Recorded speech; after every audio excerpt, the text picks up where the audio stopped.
आणि झालं ते मनावर घेतलं. आणि खरं म्हणजे आता सोबत संगतमध्ये तुम्ही बघाल की एक स्क्रिप्ट वाचलं तर तुम्हाला एक कुत्री आणि दोन एकमेकांना बघायला आलेली मुलगा मुलगी, रंगमंचावर कुत्री एखाद्या माणसानेच करणं कदाचित हे मोठ्यांचं नाटक आहे का बालनाट्य आहे असं वाटू शकलं असतं. पण ते स्क्रिप्ट वाचल्यानंतर माझ्या डोळ्यासमोर जे व्हिज्युअल होतं की मला पक्क माहीत होतं की कुठेही बालनाट्याकडे जाणार नाही, हे मेक बिलीव्हचाच हा प्रकार आहे. आणि तो ऐश्वर्या आवीने उचलून धरला. सगळ्यात महत्त्वाचं आहे की ते कागदावरचं नाट्य रूपांतर होऊन तुमच्यासमोर आलं, कारण निर्मात्यांनी सुद्धा तो धाडसी निर्णय घेतला, किंबहुना माझ्यावर थोडासा विश्वास टाकला. आणि म्हणून सोबत संगतीमधल्या या चारही कथा आहेत, हे आमचे खरोखर प्रयोग आहेत. खूप चर्चा आम्ही करायचो, एकमेकांना भेटायचो. मला वाटतं 6 महिन्याचं हे बाळ आहे हे नाटक. म्हणजे असं काल सुचलं उद्या बसवलं आणि परवा केलं असं नाही आहे. 6 महिन्यात त्यात उलथापालथ झाली, काही रद्द झालं, काही पुन्हा लिहिलं गेलं, पुन्हा ते रद्द झालं, पुन्हा यातलं थोडं अशी शिवणकाम झालं. आणि असं मिळून ते एक सुंदर गालिचा म्हणेन किंवा गोधडीसुद्धा मला म्हणायला आवडेल, की जशी आनंदीबाईंची गोधडी तुम्ही जर याच्यात लावता म्युझियममध्ये, तर मला असं वाटतं माझ्या आयुष्यातली ही 4 कथांची उत्तम गोधडी आहे, जिचं नाव आहे सोबत. नाही, पण स्वतः दिग्दर्शन याचं करावं असं दिग्दर्शन, आणि ते नाटक व्यावसायिक रंगभूमीवर आणताना त्याच्यामध्ये एक रिस्क असते की तुम्ही माहिती नसलेली, म्हणजे जी नाटकं झाली नाही ती लेखिका, जिनं कधी काही दिग्दर्शन केलं नाही ती दिग्दर्शक, ही रिस्क तुम्ही कॅल्क्युलेटेड का घेतली? रिस्क म्हणजे मुळात मला थोडंसं असं वाटतं ना की कोणाचं तरी काहीतरी पहिलं असतंच हो आयुष्यात. आणि जर तुम्हाला कॉन्फिडन्स असेल तर ते पहिलं पाऊलच 80%वर पडतं. मग पुढे 20% राहतात तुमचं. शिवाय त्याचा रियाज करणं, लोक तशी भेटणं, त्याने ते उचलून धरणं आणि मग ते 100%पर्यंत जाणं. तर ह्याच्यात असं वाटतं की रिस्क तर मी पहिल्या बऱ्याच ठिकाणी घेतली. कथ्थकचा परफॉर्मन्स करताना पण मी रिस्कच घेतली.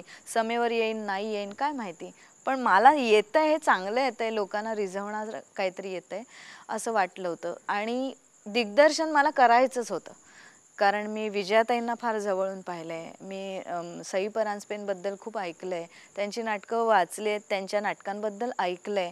सो मला असं वाटायचं की स्त्री दिग्दर्शिकेकडे एक वेगळी खुबी असते नातेसंबंधांकडे बघण्याची. ते स्त्री पुरुष वेगळं करावं की नाही माहीत नाही. आता पी सावळारामांनी स्त्रियांवर जी गाणी इतकी सुंदर लिहिली, कधी त्या स्वतः आई झाल्या असं नसतं, हे मला अगदी मान्य आहे. पण तरीसुद्धा स्त्री जेव्हा स्वयंपाकघरात मल्टीटास्किंग करत असते, एकीकडे तेल तापलं, फोडणी परफेक्ट वेळेला पडायला पाहिजे, एकीकडे ते चिरलेलं असायला पाहिजे, मग त्याला बरोबरच वाफ आली पाहिजे, ते जास्त शिजलं नाही पाहिजे, हे सगळं जे आहे टॅलेंट, ते एखाद्या वेगळ्या करिअरमध्ये का नाही वापरायचं तिने? गाडी चालवताना ती गोंधळते असं म्हणतात, ते पण मल्टीटास्किंग असतं. पण तरीसुद्धा या सगळ्या छोट्या त्याच वेळेला ती मुलाची काळजी करते, त्याच वेळेला ती घरच्यांचं करत असते, नवऱ्याला डबा वेळेवर कसा मिळेल बघत असते.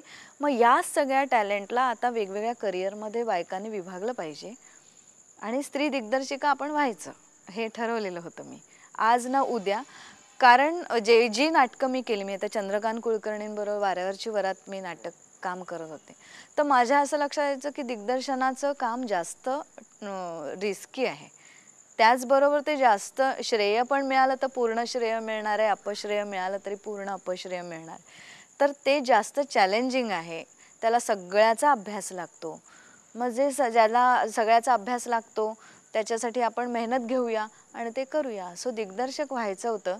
आणि माझे मित्र मला योग्य वेळेला भेटले की मी करू का रे दिग्दर्शन, आणि माझ्या या नुसत्या प्रश्नाकडे त्यांनी एक जबाबदारी म्हणून पाहिलं आणि ती जबाबदारी माझ्यावर सोपवली, तेव्हा मी दिग्दर्शिका झाली. मला एक सांगायला प्रामाणिकपणे आवडेल की यातल्या काही गोष्टी या मला अविनाशनी आणि ऐश्वर्यानी सुचवलेल्या आहेत. म्हणजे मी असं म्हणत नाही माझं एकटीचं काम आहे, आणि चांगलं ट्युनिंग असल्यामुळे आम्ही ते इतकं पॉझिटिव्हली घेतलंय की सरते शेवटी नाटक छान झालं पाहिजे. नाटक हा आपलं हे स्वप्न आहे जिथपर्यंत आपण पोचायचं आहे, असं ते दिग्दर्शन माझं नाव लागलेलं आहे.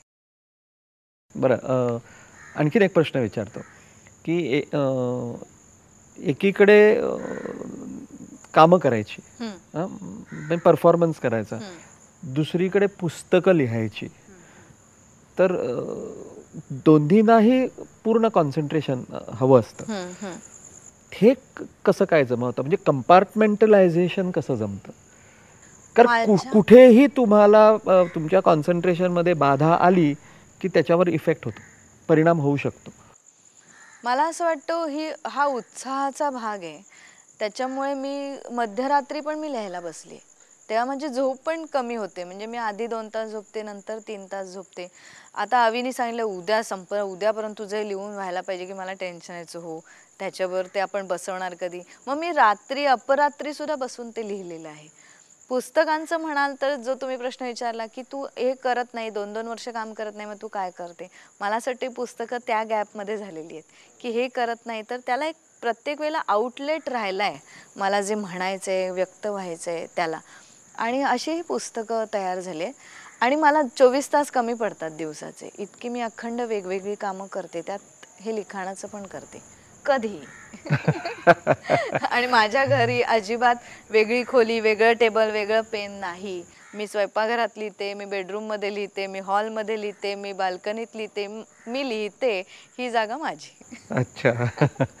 बरं, आता पुढे काही डोक्यात असे प्लॅन्स, म्हणजे माझ्या म्हणण्याचा अर्थ असा की इम्प्रॉम्प्टू हे सगळं चालतं, त्या वेळेला ठरतं आणि तो किडा वळवळायला लागला की ते येतं का नाही, एक विषय लक्षात येतो, त्याच्यावरती सबकॉन्शियसली काम होत राहतं आणि मग ते ॲक्च्युली रिॲलिटीमध्ये येतं, असं काही आहे का?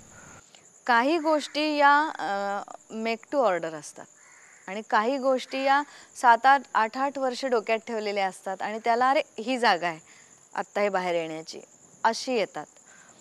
याच्या पुढचं विचाराल तर आत्ता 2 नाटकं माझ्या हातात आहेत. एक मी स्वतः लिहिलेलं आहे, मी ते दिग्दर्शन करणार आहे आणि एक कुसुमाग्रजांनी लिहिलेलं आहे, ज्याचं मी आता दिग्दर्शन करणार आहे. मी आत्ता एक चित्रपट दिग्दर्शन करणार होते, पण काही कारणाने ते पुढे गेले. सो दिग्दर्शन हा बहुतेक माझा प्रवास राहील.